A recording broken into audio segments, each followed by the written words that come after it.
Rabbi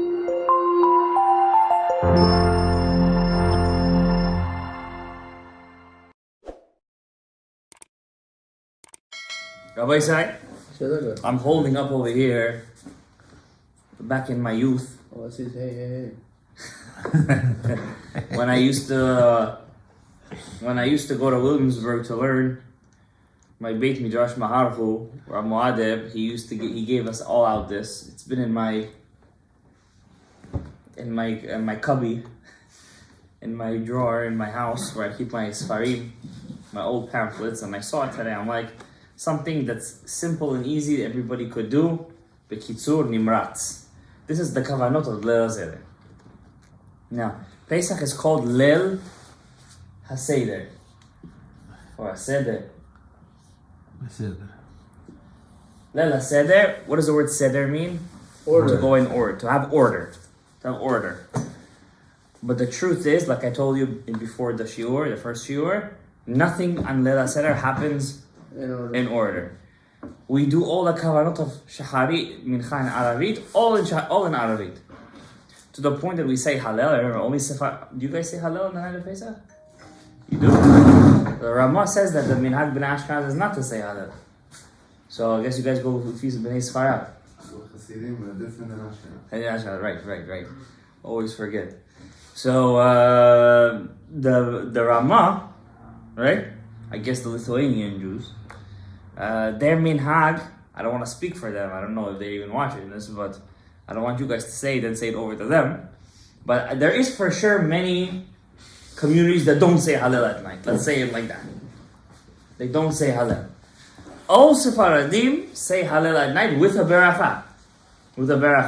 And also a woman says Hallel, and even if you're alone, Gabriel, you say Hallel. Even if you're having alone, you gotta say Hallel. So that means when you come home that night, like I do every night, I ask my wife, I said, did you say Hallel? She said, yeah, we're gonna say it in the Seder. I'm like, no, you gotta say Hallel in the Tefillah. With a bracha, yes, with a bracha. What's they have to pray Aravit? No. They don't have to, I mean, if you want to pray Aravit, they can pray Aravit. But you have to say Hallel, yeah. They do have to daven at least once a day. Women have to daven just like men have to. They just don't have to daven at a certain time, like us. You don't have to go 3 times. Women, they don't have to daven 3 times a day. It's good to once, some say 2. I think they should daven 3 times a day. Personally speaking, I think it'll help with their emunah. I think it'll help with their kirva to Hashem. And I think it's going to help them have something to connect to something more spiritual. It's been proven scientifically. Rav Zamir Cohen always says this, right? People who daven in shul live longer lives. It's just a statistic, right? You're with people, you're around, you feel more. Women don't have that. But in general, Hallel must be said, and it's something that we don't do during the whole year. So and the Zohar says that the night of Pesach is really the day of Pesach. It's not the night of Pesach, it's really the day of Pesach. It's not a night. You think, that's what you see. But what you see is not what it really is. It's not what you really perceive. It's really daytime. The night of Pesach is daytime. Okay? Now, I'm going to tell you guys now an introduction to the Kavanot of Leil Pesach. What makes it day? What makes it a day, bless you, is that you're mamshich all the mochin in one shot. Instead of spreading it out between Shacharit, Mincha, and Aravit, which we do during the regular day, even on Shabbat, we bring everything in one shot. Whoever follows the Mekubalei Arashash, which don't do Kavanot on Sukkot, well, they do all the Kavanot and the Na'anu'im. Yes or no? So let's delve. I'm going to give you now an introduction. Based on this introduction, you're going to understand what's going on over here, what your avodah is. So when you're saying Rifa'inu Hashem v'nerafeh, you're not talking about Refuah Shlema. What you're really talking about is being Mamshich Orot v'Shefa to Sfirat HaTiferet, which happens to be called Refuah. And when you're saying Barech Aleinu, you're not talking about blessing the world with rain. That's just a code word for bringing Shefa down into Sfirat HaNetzach. For example. So I'm going to tell you. So I always teach you guys there's 5 systems. Arich, Abba, Ve'ima, Za, and Luk. Zun. Zun for short. So the fourth system is called Za. Yes or no? Za is a partzuf. Partzuf is a system. A whole system. Like a human being, like a solar system. It's one whole system. Right? That system has to have Chabad. In short, I'm writing. Chabad, which is the Gar. Chabad. And Vak. What's Vak? What's Vak? Lemashal, the body. So everything in life is midot and the reason behind the midot. What do we see in this world always? Just the midot. We don't see the reason behind it. That's why God is called Kel Mistater. The hidden God. The God that hides. We don't see the reason behind it. Tzaddikim see it. They delve, they look for the reason, they look for Hashem, like they're playing hide and seek with Hashem. So if you would draw it out, Lamashal. So that's why we call the Olamot, in another word, we call him Adam. That's why Adam Hashem was called Adam, because he was the system of Asiyah. Right? So you have a person, right?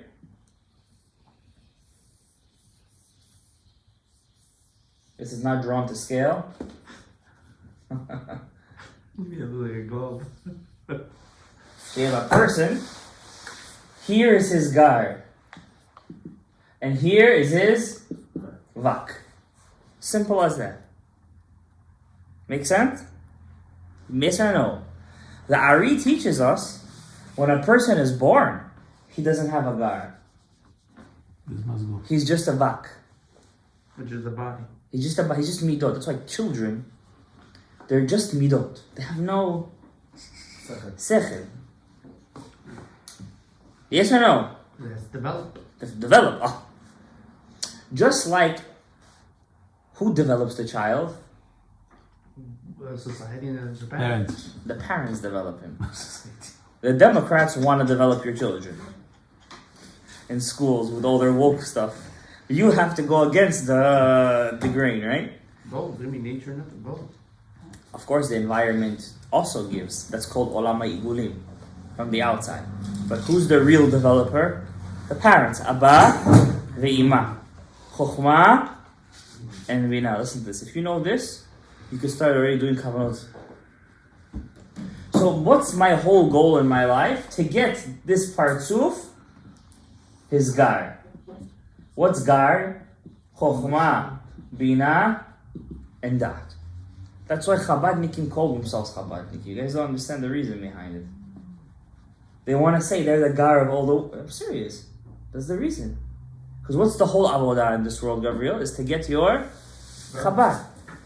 Stop being an emotional person, basically. Start being an intellectual person. Overcome your emotions. Your emotion is child. So what does the Gemara say? 3 things are just emotion. Women, children, and Yetzer Hara. They're always in a state of vak. Women, children, Yetzer Hara, only vak. A man, he's ruach, he's gar. He has to bring down the gar. We're good so far? Mm-hmm. Good. And just like a human being, how does he get his gar? Who influences him to get his gar? His parent. So too Za, who's missing his gar, will get his gar, his Chokhmah and Bina and Dat from who?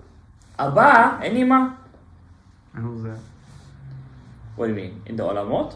Partzuf Abba and Ima. The second and third system. Correct? We good? Make sense so far? Abba is gonna give obviously Chokhmah to Za. So let's draw him one more time. Like 100 pups of food, huh? No, I'm just gonna give you 5. Right? So he's Vak. Is that us? Yeah, basically everything that's in the Olamot is down here.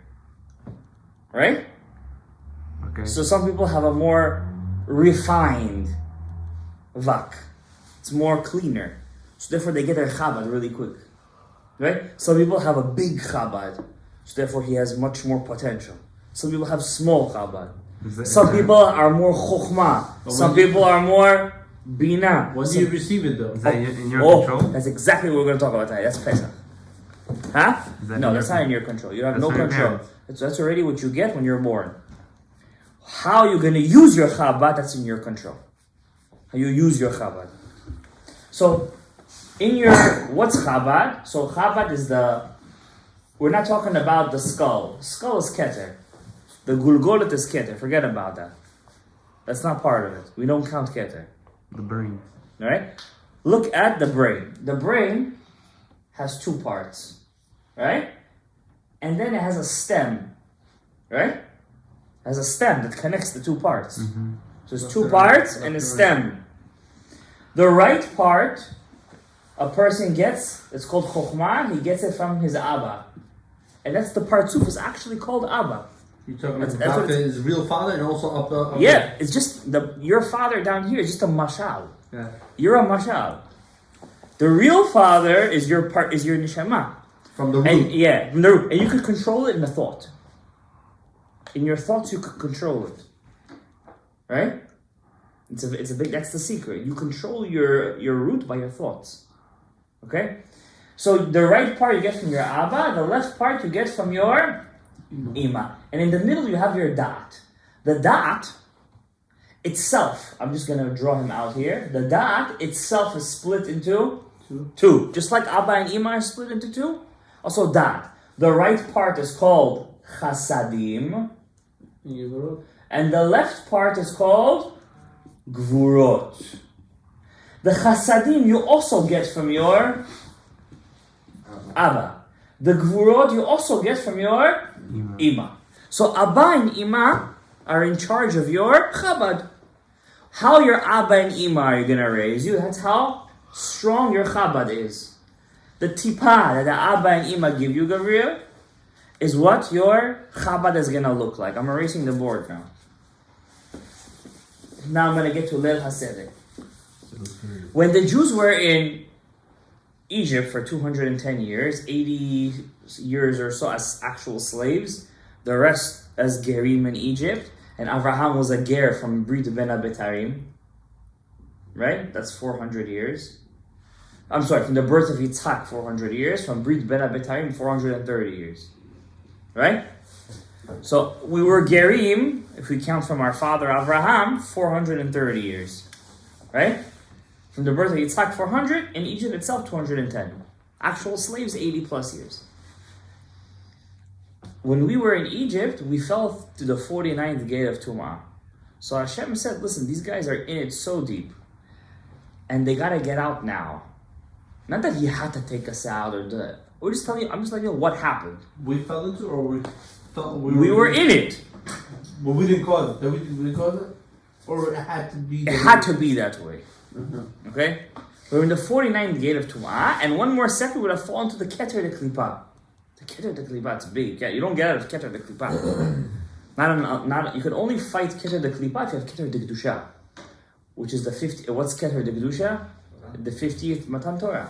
That's Shavuot, right? That's why we don't sleep on Shavuot. I don't want to get to Shavuot, right on Shavuot. So what did he do? What did Hashem do? He took Am Yisrael and he rushed them out of Mitzrayim. How do you rush them out? He basically took a baby. Am Yisrael were babies. We didn't even have a brit. We had a brit the night before, and he took basically a baby, and he took him from a 2-year-old to a 20-year-old in one night. He put us in a time machine, and he raised us in one night. How did he do that? How do I take 20 years of life and condense it all in a moment? And the answer is Leil HaSeder. That's what Leil HaSeder is. The first Leil HaSeder we did was in Egypt. Are you with me? Look how beautiful it is. Look how beautiful it is. I remember. You remember, okay. So then you gotta do Leil HaSeder Atakash. So if I have, now, when a child grows, he goes through how many stages? 4 stages. It's not just Katnut, he's a kid, and then Gadlut, he's an adult. If a psychologist would see this, he'd say, "You're crazy. There's adolescence, there's teenager," and he's right. There is a child has a couple of stages. First, he becomes bar da'at. He starts to get a little bit of da'at. That's called katnut rishon. His first stage of immaturity. That's until the age of 6. You could already start giving him join him in a zimun. He starts to understand who's Hashem. He already starts going to yeshiva, age of 6, 7. He starts to learn how to read. That's until that age. It's called katnut rishon. First stage of immaturity. From that age until bar mitzvah, it's called gadlut rishon. When he gets to bar mitzvah, he's in a state of gadlut. He's in a state of maturity already. You could count him in a quorum of 10 men. He could read the Torah. He could motzi yedei chova. He starts to grow he starts to get hormonal, starts to get his facial hair. He's in a stage of gadlut. So you have over here katnut rishon and gadlut rishon. Immaturity number 1 and maturity number 1. Then there comes a second stage. The teenage years. That's called katnut bet. The second stage of immaturity. During the stage of the teenagers, for example, that's when the kids start to mishtolel. Right? Don't tell me what to do. I'm my own person. Don't tell me when to go to sleep. Don't tell me this, don't tell me that. He thinks he's his own boss. Because he did go through a stage of gadlut. But now he doesn't understand he's in a stage of katnut. Katnut, Second round. the second round. That's katnut bet. That he's in, for example, when does he end katnut bet and he gets to gadlut bet? 18. Let's call that the age of marriage. Everyone according to his own gadlut. Once he gets gadlut bet, he's ready to get married. What happens if he gets married while he's still in katnut?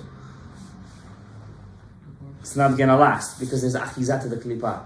The Ari teaches us there's zivug can never happen. A true zivug can never happen until you get to gadlut bet.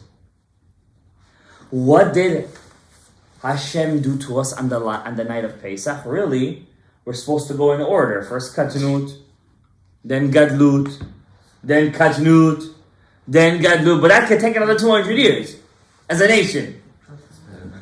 So Hashem sped everything up in one Leil HaSeder. He just packed it all in one. Are you listening? He just packed that all in one shot. Don't miss out. You're missing something in your life. You're not gonna listen to this again. He packed it all in one shot, and he made us grow up in one night. So from level 1 to level 7. From level 1 to level, I don't know. Gadlut bet. You know Gadlut bet? They feel this? Of course. How? They left Mitzrayim. They were free men. Probably the best thing. They wouldn't have been free if they didn't have Gadlut bet. What do you mean? They're free in their mind? Or free physically? The free physically only was because they got free. They got to that stage in the Olamot Ha'ilim. They got their Chabad, their real Chabad. But they were going to leave anyways.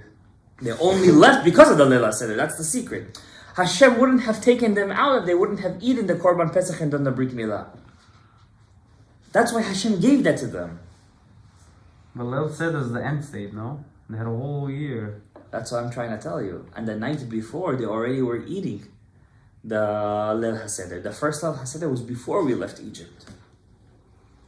That's the Korban. The Korban and the Matzot. They also ate Al-Matzot Umrorim. They ate Matzot and Maror. They didn't even get the Torah yet. So people will say we only got the Mitzvot before the Shabbat and the Kiddush HaChodesh. Also Leil HaSeder technically we got before. Technically. We weren't a nation yet though. Right? That's Leil HaSeder. How do you do that? How do you do that? 2 ways.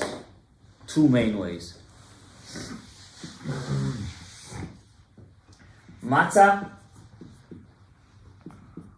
and wine. Are you with me? What's that wine? Matzah and wine. Now here's the secret. How many cups of wine? Sure. 4. Chokhmah, Bina, Chasadim, Gvurot. How many kazayits we have to eat? 3. Motzi matzah, Korech, Afikoman. That's 3. But some people are machmir to eat kabetza and motzi matzah. And you have to eat a kabetza. Why? You have to eat 2 kazayits. Why is that? Because why did you wash your hands on Tet Yadayim? So how many kazayits do you really eat in matzah? 4. Again, chokhmah, bina, chasadim, gvurot. Why do we eat 4? We have to bring in the Chabad. Okay. In the Seder, when do we eat 4? Motzi matzah, it's a kabetza we eat. We eat a kabetza. Korech, kazait, and afikoman. Right? The base is 2. Kabetza is 2 kazaits, yeah. By eating the 4 kazetot and the 4 cups of wine, you're bringing yourself to the status of gadlut in one night. That's why they wouldn't go to sleep that night. There was no mitzvah to stay awake. Automatically they would be awake. Because when you're in gadlut, how could you sleep? So both nights we stay up and do it. When it's light outside, how am I sleeping? Then if you see light outside, you're not going to sleep. So we do 2 nights. Wow. I don't know how you guys are not... This is not my first time learning this, but I'm dancing. Rabbi, did we do This is amazing. We- This stuff is impossible. Right? What is that? You don't understand what's going on when you're eating matzah and drinking wine. Only Am Yisrael. Are you up all night? I haven't seen the light yet. He doesn't see Ruby Shmuel is not there with him. Both nights we do. How do you bring in the wine? With the wine. And what specifically comes in with the wine and the matzah? That already is something we have to learn. Piece by piece. All I can tell you, the matzah, you're bringing in everything from the chokhmah side. The wine, everything you're bringing from the gvura side, from the bina. And that's why the wine has to be specifically red. Not white wine. The Torah says if the white wine is bishwa, it's okay. The Torah is the Torah. But the Bet Yosef Paskins, Al tirei yain ki it adam. Wine has to be red. What's the color of bina? Red. Why we lean kabbalistically? Huh? Why we lean? I haven't found out the reason why leaning, but Pi Pshat, because it's cherut. Pi Pshat, we have to show ourselves kingly. And then I heard the higher level is not Mimushal wine. Not mivushal wine, and not sweet wine. That's already as we follow the Rambam, because the Rambam says wine that you drink on the night of Pesach has to be wine that's kosher for the mizbeach. Are you with me? Yeah. You asked the question, but then something went to Hawaii. Has to be wine that's kosher for the mizbeach. Wine on the Nesachim was dry wine, red wine, and not the mivushal. 1 cup you. So that's it. You take a small piole. It has exactly 3.03 ounces, 86 grams. You're good. Because remember, if you have a big cup, some poskim say you have to drink the rova kos. We don't want that. Anyways, tomorrow we're gonna delve more in where exactly comes in what, if it won't be too much. And we're gonna be ready for Chag Pesach. And we should be zocheh to do everything. And then we have Sfrat Omer. Oh. What we did in one night, in short, it's going to take us 49 days to do. What we did in one Seder night. You're going to ask the night of pay, what about the second night? Does that same thing happen? No, we don't do this on the second night. We don't. It doesn't happen. It's not that simple.